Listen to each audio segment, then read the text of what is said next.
ತುಂಬಾ ಜನ ನಾನು ಯಂತ್ರೋದ್ಧಾರಕ ಹನುಮಾನ್ ಮಂಡಲ ರಂಗೋಲಿ ಹಾಗೆ ಯಂತ್ರೋದ್ಧಾರಕ ಹನುಮಾನ್ ಸ್ತೋತ್ರದ ವಿಡಿಯೋ ಹಾಕಿದ್ಮೇಲೆ ಅದರಲ್ಲಿ ರಂಗೋಲಿ ಸರಿಯಾಗಿ ಕಾಣಿಸ್ತಿಲ್ಲ, ಹೇಗೆ ಹಾಕೋದು ಅಂತ ಕೇಳ್ತಾ ಇದ್ದಾರೆ. ಸೊ ಅದಕ್ಕೋಸ್ಕರ ಮತ್ತೆ ಈ ವಿಡಿಯೋನ ಮಾಡ್ತಿದ್ದೀನಿ. ಯಂತ್ರೋದ್ಧಾರಕ ಹನುಮಾನ್ ಮಂಡಲ ಅಥವಾ ಯಂತ್ರ ಹಿಂದೂ ಆಧ್ಯಾತ್ಮಿಕ ಆಚರಣೆಗಳಲ್ಲಿ ಭಗವಾನ್ ಹನುಮನ ಪರೋಪಕಾರಿ ಮತ್ತು ರಕ್ಷಣಾತ್ಮಕ ಶಕ್ತಿಯನ್ನ ಆಹ್ವಾನಿಸಲು ಬಳಸಲಾಗುವ ಶಕ್ತಿಶಾಲಿ ಮತ್ತು ಪವಿತ್ರ ರೇಖಾಚಿತ್ರವಾಗಿದೆ.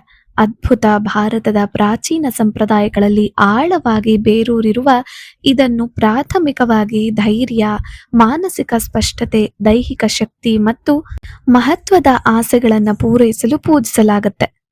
ಈ ಯಂತ್ರವು ಮಧ್ಯದಲ್ಲಿ ಹನುಮಂತನ ಅತ್ಯಂತ ವಿಶಿಷ್ಟ ಮತ್ತು ಅಪರೂಪದ ಚಿತ್ರಣವನ್ನ ಹೊಂದಿದೆ. ಇಲ್ಲಿ ಕ್ಲಿಯರ್ ಆಗಿ ನಾನು ತೋರ್ಸ್ಲಿಕ್ಕಾಗೋದಿಲ್ಲ. ಸ್ಕ್ರೀನ್ ಮೇಲೆ ನಾನು ಯಂತ್ರೋದ್ಧಾರಕ ಹನುಮಾನ್ನ ಚಿತ್ರವನ್ನ ಹಾಕಿರ್ತೀನಿ, ನೀವು ಅದರಲ್ಲಿ ಕ್ಲಿಯರ್ ಆಗಿ ನೋಡ್ಕೋಬಹುದು. ಚಿತ್ರ ಬಿಡಿಸ್ಬೇಕಾದ್ರೆ ಅಷ್ಟು ಕ್ಲಿಯರ್ ಆಗಿ ಬಿಡಿಸೋದಿಕ್ಕೆ ಇಷ್ಟು ಜಾಗದಲ್ಲಿ ಆಗ್ಲಿಲ್ಲ. ಇಲ್ಲಿ ಹನುಮಂತನು ಧ್ಯಾನಸ್ಥ ಭಂಗಿಯಲ್ಲಿದ್ದಾನೆ. ಹನುಮಂತನು ಜಿಗಿಯೋದು, ಹೋರಾಡೋದು ಅಥವಾ ಹಾರೋದನ್ನ ಚಿತ್ರಿಸುವ ವಿಧಾನಗಳಿಗಿಂತ ವಿಭಿನ್ನವಾಗಿ ಈ ಮಂಡಲವು ಅವನನ್ನು ಯೋಗದ ಧ್ಯಾನಸ್ಥ ಭಂಗಿಯಲ್ಲಿ, ಅಂದರೆ ಪದ್ಮಾಸನವನ್ನ ಹಾಕಿ ಶಾಂತವಾಗಿ ಕುಳಿತಿರೋದನ್ನ ನೋಡ್ಬೋದು. ಅವನ ಬಲಗೈ ವ್ಯಾಖ್ಯಾನ ಮುದ್ರೆಯಲ್ಲಿ, ಅಂದರೆ ಬೋಧನೆ ಅಥವಾ ಬುದ್ಧಿವಂತಿಕೆಯನ್ನು ಸೂಚಿಸುತ್ತೆ, ಮತ್ತು ಅವನ ಎಡಗೈ ಧ್ಯಾನ ಮುದ್ರೆಯಲ್ಲಿ ನಿಂತಿದೆ. ಹನುಮಂತನು ಷಟ್ಕೋಣ ಯಂತ್ರದ, ಅಂದರೆ 6 ಮೂಲೆಗಳ ಪರಸ್ಪರ ಜೋಡಿಸಲಾದ ನಕ್ಷತ್ರ ಅಥವಾ ಷಡ್ಭುಜಾಕೃತಿ ಮಧ್ಯದಲ್ಲಿ ಪರಿಪೂರ್ಣ ಸ್ಥಾನದಲ್ಲಿರುತ್ತಾನೆ. ಇದು ದೈವಿಕ ಪುರುಷ ಮತ್ತು ಸ್ತ್ರೀ ಶಕ್ತಿಗಳ ಒಕ್ಕೂಟವನ್ನು ಸಂಕೇತಿಸುತ್ತದೆ.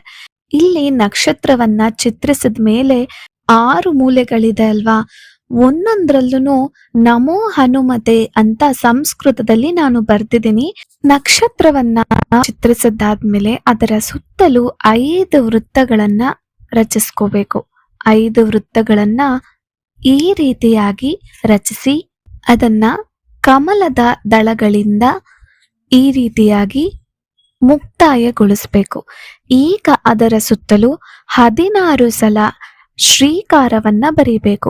ಶ್ರೀಕಾರವನ್ನ ಬರೆದು ಮತ್ತೂ ಒಂದು ವೃತ್ತವನ್ನ ಹಾಕಿ ಮಂಡಲವನ್ನ ಪೂರ್ತಿ ಮಾಡಬೇಕು. ನಿಮಗೆ ನಕ್ಷತ್ರದಲ್ಲಿ ಪದ್ಮಾಸನದಲ್ಲಿ ಕುಳಿತಿರುವ ಹನುಮಂತನ ಚಿತ್ರಣವನ್ನ ಬರೆಯಕ್ಕಾಗದೇ ಇದ್ರೆ ನಕ್ಷತ್ರದ ಮಧ್ಯಭಾಗದಲ್ಲಿ, ಅಂದ್ರೆ ಕೇಂದ್ರ ಬಿಂದು ಎಲ್ಲಿದೆ ಅಲ್ಲಿ ನೀವು ಶ್ರೀಕಾರವನ್ನ ಕೂಡ ಬರೆದು ಈ ರೀತಿಯಾಗಿ ಹನುಮಂತನೇ ಅಲ್ಲಿ ಸಾಕ್ಷಾತ್ ಇದ್ದಾನೆ, ಇದನ್ನ ಬೇರ್ಪಡಿಸಿ ಹನುಮಾನ್ನ ಯಂತ್ರೋದ್ಧಾರಕ ಚಿತ್ರಣವನ್ನ ನಾನಿಲ್ಲಿ ಸ್ಕ್ರೀನ್ ಮೇಲೆ ಹಾಕ್ತಾ ಇದ್ದೀನಿ. ಇದರಲ್ಲಿ ಇರೋ ಪ್ರಕಾರ ಕೇಂದ್ರ ಯಂತ್ರವನ್ನ ಸುತ್ತುವರೆದಿರುವುದು ಒಂದು ಅತ್ಯಂತ ವಿಶಿಷ್ಟ ಲಕ್ಷಣವಾಗಿದ್ದು, 12 ಮಂಗಗಳು, ಅಂದರೆ ವಾನರಗಳು ಪರಸ್ಪರ ಬಾಲಗಳನ್ನ ಹಿಡಿದು ಹಿಂದಕ್ಕೆ ಮುಖ ಮಾಡಿ ನಿಂತಿವೆ.